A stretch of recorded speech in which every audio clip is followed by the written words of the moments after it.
Shavuot, ce soir, lundi de la paracha de Bo, je précise la date puisqu'il y a quelques heures à peine, nous sortions des Shiva des 7 jours de disparition de deuil, donc puisque nos 4 frères d'Hypercacher ont été enterrés mardi dernier en Eretz Red, donc aujourd'hui c'était Shiva 7e jour, et donc même si je n'ai plus l'habitude dans le cours de dédier pour les noms des disparus, puisque je le fais pendant l'histoire. Exceptionnellement pour ce cours, je le dédierai à la mémoire de ces 4 personnes. Donc Yoav Ben Tamaratab, Johanna Cohen, Philippe Braham et François-Michel Saada, dont c'était aujourd'hui les Shiva. Et bien évidemment, dans l'histoire, je dédierai aussi à la mémoire de d'autres personnes. Et donc, cette semaine, Parashat Bo, 3 dernières plaies d'Égypte, comme son nom l'indique, Bo, c'est Bet et Aleph, 2 puissant 3, ça fait référence aux 3 dernières plaies d'Égypte. J'avais dit l'année dernière que Bo, ça veut dire viens chez Pharaon, c'est Dieu qui dit à Moshe, viens avec moi chez Paro. Et au lieu de lui dire Lech el Paro, va chez Pharaon, viens avec moi, parce que Akadosh Baruch Hu accompagne Moshe chez Pharaon, étant donné que Pharaon, dans la Kedusha, dans la sainteté, c'est comme le dit le Zohar, il périou miné comme l'Urim, c'est de lui que sortent toutes les lumières, c'est-à-dire qu'il a une force très très puissante, et pour pouvoir contrecarrer ses plans, Akadosh Baruch Hu doit accompagner Moshe pour détruire ce que représente Pharaon dans sa force de Klippa, dans sa force du mal, et donc c'est dans ce sens qu'il faut absolument le contrecarrer. Et donc j'aimerais m'arrêter sur la 9e des 10 plaies d'Égypte, qui est Makat Rocher, la plaie de l'obscurité. Et quand la Torah désigne cette plaie, voici comment elle le dit, je le lis dans son texte initial en hébreu, je vais traduire. Il y a eu une obscurité crépusculaire dans toute l'Égypte pendant 3 jours. Et les conséquences, c'est l'oraoui chetachib, c'est que les hommes ne voyaient pas son prochain. Velo kamoui shmitartab shelo yamim, et il ne pouvait pas se lever de son siège pendant 3 jours. C'était non seulement une obscurité visible, dans la visibilité, mais même dans la palpabilité, si je puis dire. C'est-à-dire qu'elle était tellement intense qu'elle empêchait même de pouvoir se lever si quelqu'un était assis. Ulchol bene Israël, or dans toutes les maisons juives, pour tous les bene Israël, il y avait de la lumière dans leur demeure. Et là, on voit d'après nos midrash qu'en vérité, il y avait 2 miracles entrelacés l'un dans l'autre. Il y avait une obscurité surnaturelle qui a fait que les Égyptiens étaient posés sur leur siège pendant 3 jours. Et deuxième miracle, c'était une lumière surnaturelle, donc miraculeuse pour le Ham Israël. D'accord? Cette lumière qui a éclairé pour le peuple d'Israël, ce n'était pas une lumière habituelle, pas comme quand je suis dehors et que j'allume une lumière. C'était une lumière qui leur permettait de rentrer dans les maisons des Égyptiens et de pouvoir voir tous les trésors qu'ils avaient cachés là-bas. Or, alors que dans la maison elle-même, il y avait de l'obscurité, d'accord, une obscurité tellement palpable qu'ils ne pouvaient plus se lever de leur siège, lorsque le Béné Israël rentrait à l'intérieur, il y avait une lumière qui les accompagnait et qui leur permettrait d'aller dans tous les recoins et dans toutes les cachettes, là où les Égyptiens cachaient leurs biens les plus précieux. Et lorsque est arrivé le moment de sortir d'Égypte, et que les Béné Israël, les Juifs, ont demandé aux Égyptiens qui leur donnent, qui leur confient leurs objets en or, argent, etc., les Égyptiens leur disaient nous n'avons aucun bien précieux. Et à ce moment-là, les Béné Israël pouvaient leur dire dans tel endroit de la maison j'ai vu tel objet précieux. Et donc les Égyptiens ne pouvaient plus refuser parce que les Juifs savaient précisément exactement où étaient cachés leurs biens les plus précieux. Ce deuxième miracle, donc, qu'il y avait une lumière surnaturelle pour les Béné Israël, est venu pour leur permettre justement de recevoir la promesse qu'Akadosh Baruch Hu avait donnée beaucoup de temps avant à Avraham Avinu, où il lui avait dit qu'ils allaient rester dans un pays étranger, mais qu'ils allaient sortir de là-bas, Bichush Gadol, Vacharechan Yetsu Bichush Gadol, ils sortiront avec de grandes richesses.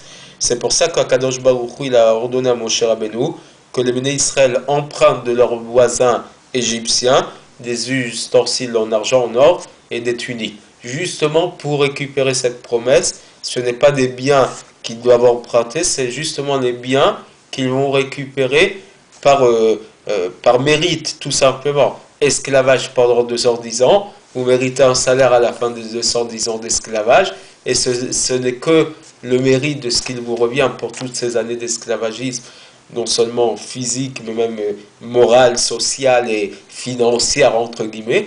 Et donc, ce n'est que ce que vous méritez de droit pour tous ces 210 ans d'esclavage. Cette lumière miraculeuse qui est venue pour le peuple Israël au moment de cette plaie d'obscurité est venue empêcher aux Égyptiens de pouvoir cacher leur richesse dans leur maison. Et c'est grâce au mérite de cette lumière que les béné Israël ont pu prendre des Égyptiens tous leurs trésors et vider l'Égypte. Ainsi que l'ordre de Dieu, excusez-moi, dans Shemot, Venitzaltem et Mitzraïm, vous allez utiliser l'Égypte, c'est-à-dire utiliser dans le sens de pouvoir utiliser toutes les richesses de l'Égypte et vider toutes les richesses que les Égyptiens ont cachées à l'intérieur de leur maison. On explique dans la Chassidoute que cette richesse matérielle que les béné Israël ont fait sortir d'Égypte n'était que l'expression de la richesse spirituelle qu'ils ont pris avec eux.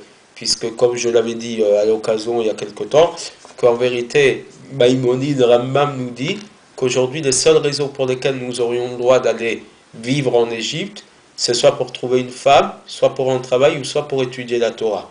Parce que pour le reste, toutes les étincelles de sainteté d'Égypte ont déjà été récupérées par les béné Israël pendant les 110 ans qu'ils étaient sur place.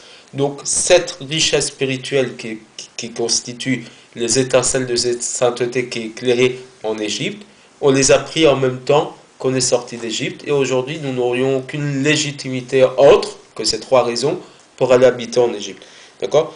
Il y avait des étincelles de sainteté très très hautes qui étaient plongées dans l'impureté, dans la perversité de l'Égypte, et c'est par l'exil de l'Égypte que les béné Israël ont réussi à libérer toutes ces étincelles de sainteté, et c'est pour ça que ça a dû passer par l'esclavage, parce qu'elles étaient profondément ancrées dans l'impureté égyptienne, et donc pour pouvoir les faire ressortir, il fallait justement cette forme d'esclavage dur, corporellement, physiquement et moral, justement pour aller libérer des étincelles qui étaient enfouies très très bas dans l'impureté de l'Égypte, et donc les ramener à leur source divine. Nous voyons donc qu'Akadosh Baruch Hu aide d'une manière miraculeuse et surnaturelle pour ce travail de libération des étincelles de sainteté, au point de faire un miracle particulier qu'on appelle les Chol Béné Israël Ayaor Bemoshvotam.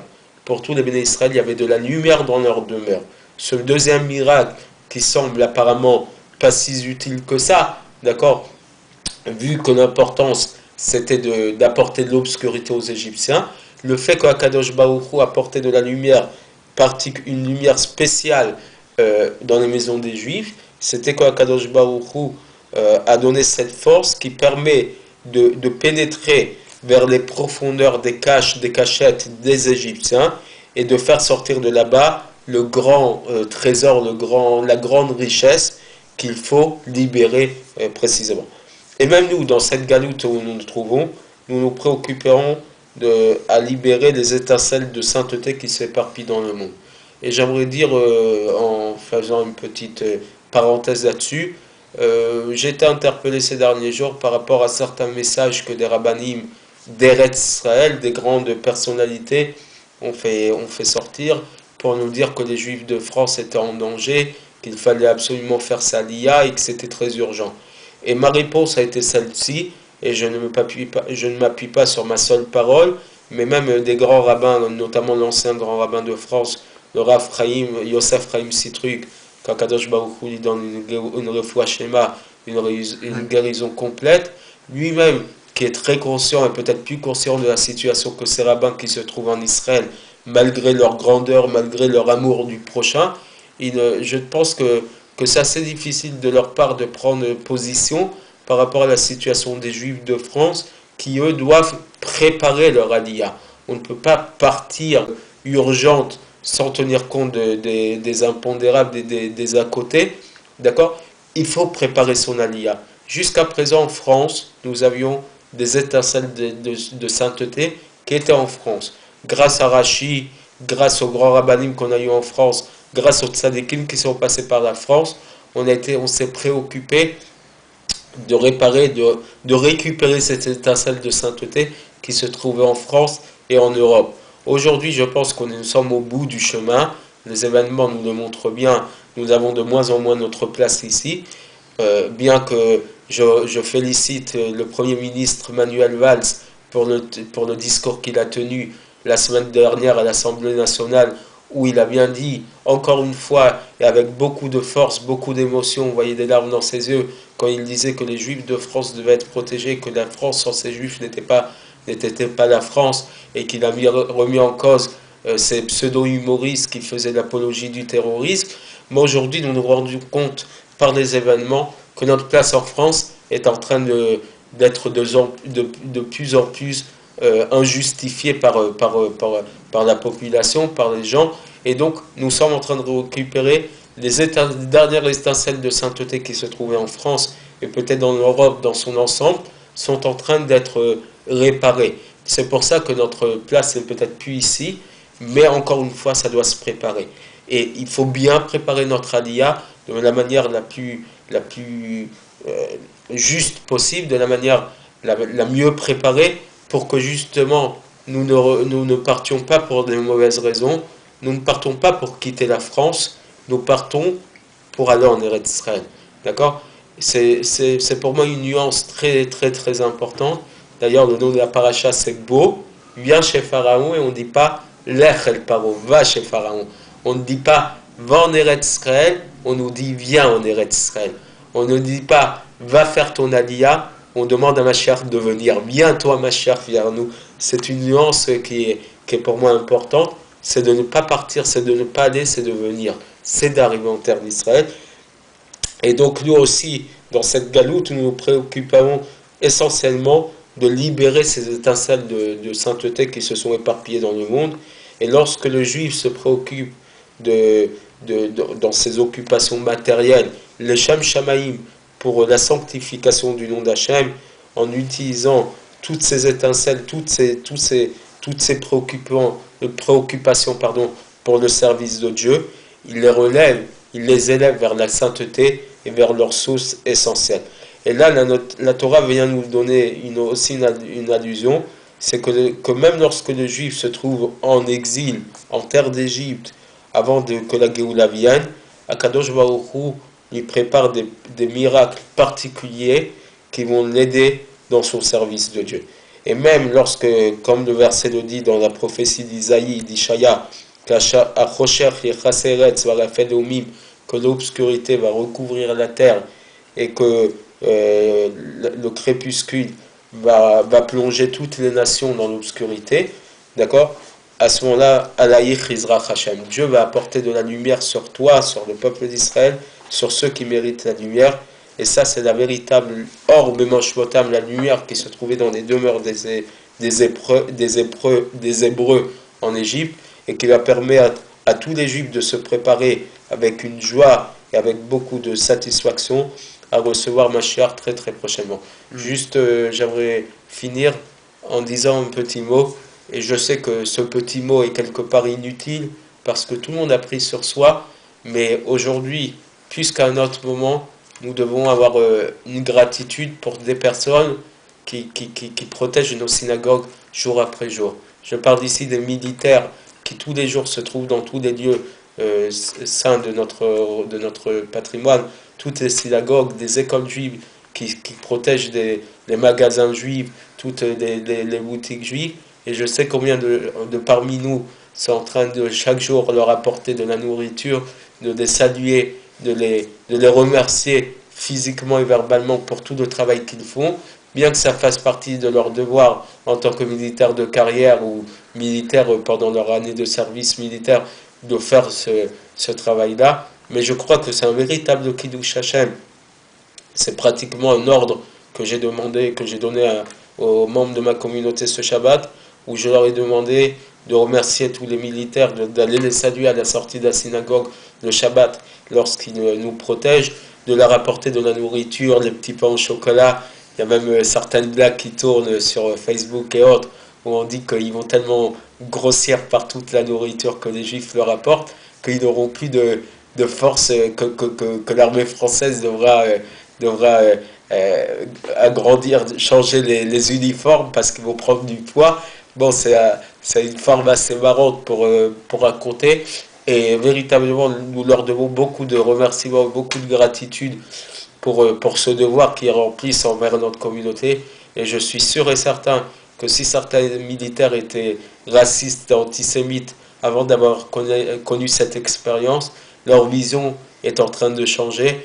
Il y a des soldats qu'ils ont remerciés dans certaines communautés, ont même écrit des lettres pour remercier les membres de la communauté qui leur ont apporté tellement de bien pendant les quelques jours où ils servaient pour protéger ces communautés. Et ce n'est que le retour de bâton pour ce qu'ils ont rempli pendant ces quelques jours et pendant les quelques mois où j'espère ils continueront à protéger nos lieux sacrés. Et ça rend tout simplement doit apporter de la lumière là où il y a l'obscurité. Ils essayent de nous apporter leur lumière par leur présence. Et nous devons les remercier et leur apporter toute gratitude pour cette lumière qu'ils remplissent. Et voilà, je terminerai par ça. Beaucoup de remerciements. Merci les militaires, merci les soldats de la République. Shavuot Tov et à tout de suite pour l'histoire de la semaine.